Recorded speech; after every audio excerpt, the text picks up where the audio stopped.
weird animation cancels, faster skill casts, and some without Venti even lifting a finger. A new weapon, artifact options, a ton of new combos and text to play with. I guess this is what happens when a unit from 1.0 like Venti gets the spotlight again.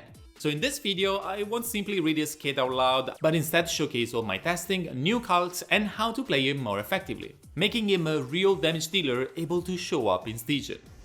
So first off, a quick recap on the buffs is due. There aren't actually so many. Once a second Hexerai character is in the party and the active character triggers a sword, for just 4 seconds, Venti's burst damage is increased to 135%. Extra multiplier here, meaning it will do exactly 1.35x of its damage. Additionally, the character that triggered the swirl will receive a 50% damage bonus buff. This can include Venti. As long as swirl keeps happening, both buffs keep on getting refreshed. Lastly, his normal attacks during the burst are very different. They become anemo-piercing arrows and do quite a lot more damage, also getting a brand new multiplier and straight up do 2.5x their damage. These new attacks also extend the duration of the burst by up to 2 seconds and decrease its cooldown by 1 second in total. And actually, that's it. There are more changes, but they happen via constellations. So we have 2 things that Venti can do now. Be the on-field DPS or support another damage dealer that is able to trigger swirls. Let's cover DPS Venti first. That's where all the fun stuff is happening anyway. He is able to clear Fearless without any effort, and he has a very real shot at the dire difficulty SC0. Although it's important to note that this is a very favorable matchup for him. The first thing I want to point out is the fact that his burst auto-targeting is so much better now. Previously, for example, you could never cast a burst point blank from an enemy, because it would just spawn too far away. That's now changed, which is quite a huge buff by itself. I found myself to never really miss a burst, even if I was careless casting it. But then we have so much more. Venti is a character that has quite the number of small adjustments that we can use to make his damage presence stronger. And these are nothing new, they have been in the game since launch, but they never found uses as on-fielding Venti was never a thing to begin with. Once we have all the pieces, his gameplay changes quite a bit, and it's actually quickly becoming one of my favorite on-fielders right now. Let's cover the skill first. This is important both for support and DPS. As you probably can imagine, you will pretty much always skill into burst. This cancels most of the animation of the skill.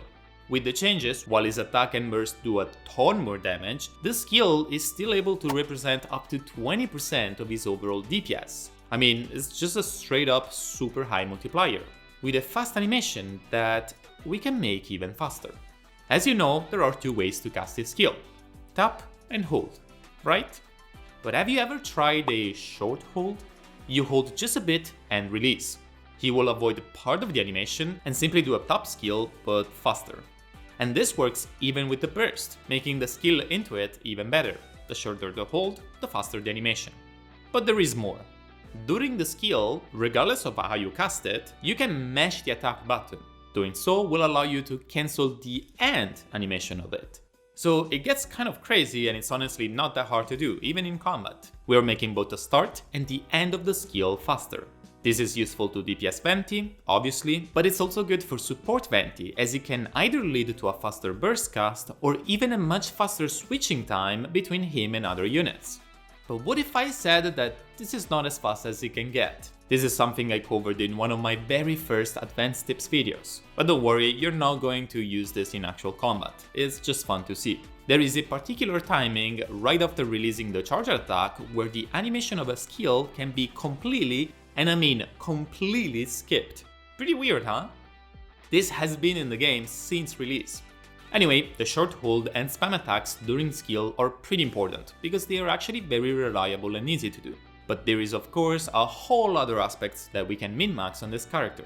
Now more than half of his damage is coming out of normal attacks. And this attack string didn't change with the Hexerai buff, so it has a couple of multi-hits and a few that deal quite a bit more damage. Meaning, he has combos that can make him stronger.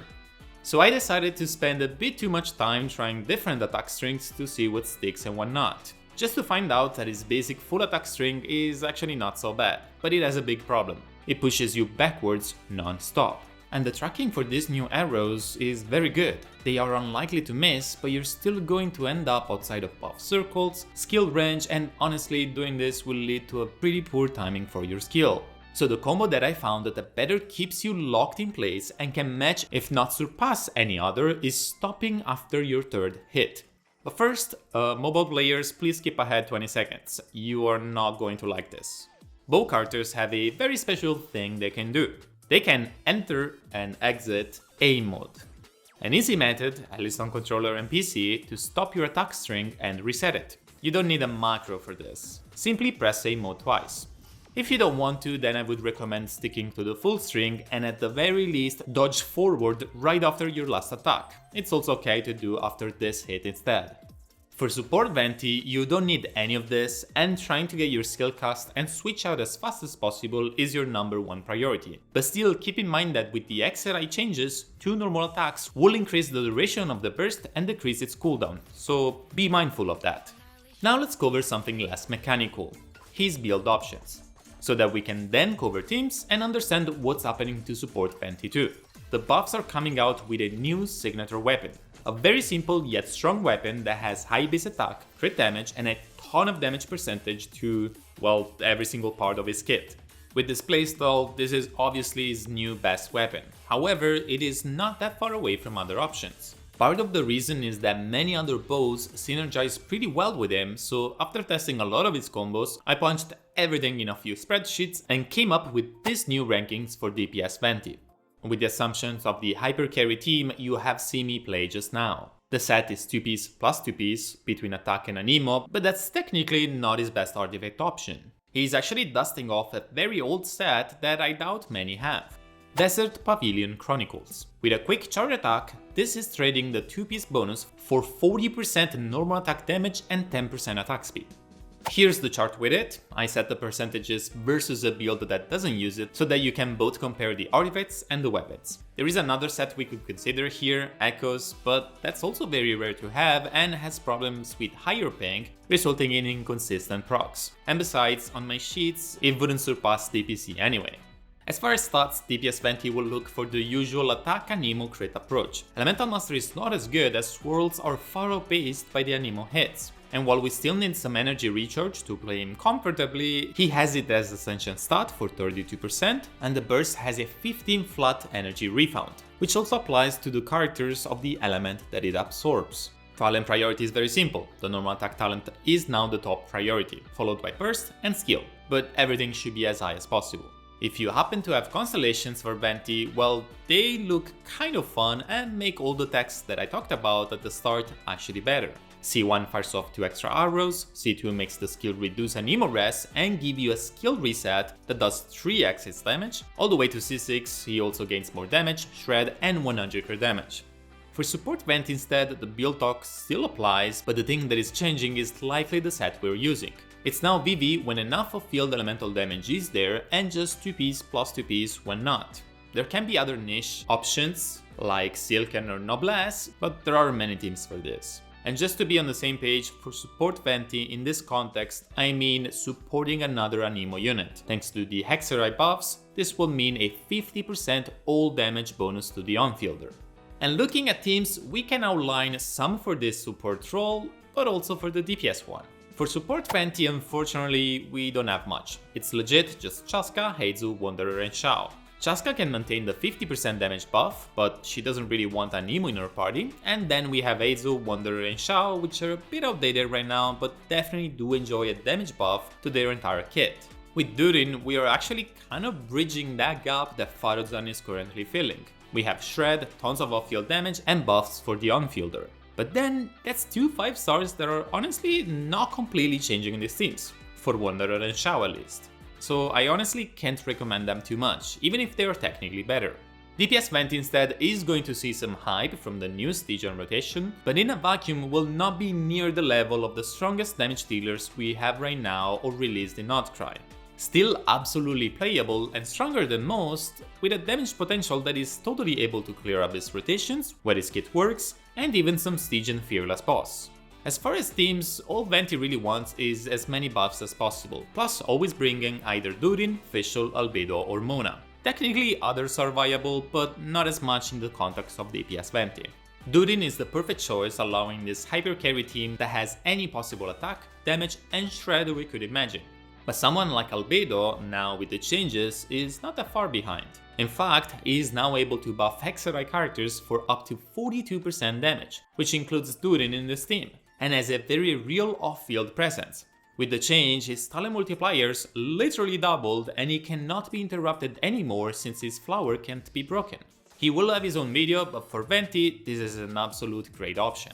There is more we can do with an on-field damage dealer, but the way his focus shifts away from swirling and elemental absorption to straight anemo damage means that focusing on this aspect will be the best way to max his potential.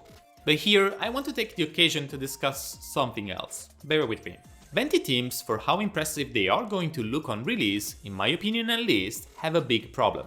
They hardly find the good build options that synergize with their members, Durin included. We are kind of coping with options that are far less optimal to today's standards. And in the example of Venti, we can't just fix this with Furin and Marechaussee. Well, we can, but you would have problems slotting Durin, as he will face a Hydra aura resulting in support mode not as viable and definitely not shredding Anemo and Pyro. But instead, look at Natlan or Notcry. We have very strong support sets, coupled with very strong DPS sets that also make the character easy to build thanks to the massive crit rate they provide. And I can't prove anything here, but isn't it weird for Venti to get a crit damage new signature weapon if a crit rate boost wasn't coming somewhere in the future?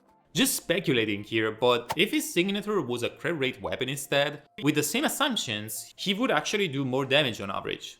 And then there is Varka. And Venti is doing this very rare thing of buffing on-fielders, but only if they swirl. This all sounds pretty sus to me, not gonna lie. But now, should you pull Venti? I'll be honest and say that I'm not the best person to ask that to. I strongly believe in the play who you like, and even more so in min-maxing the heck out of characters regardless of what their kit looks like. If you stop at just the 5 stronger units, I feel like you're missing out a ton. But that's just my opinion. Trying to be more objective, I'd say that his value and numbers, while impressive, are not on par with today's standard.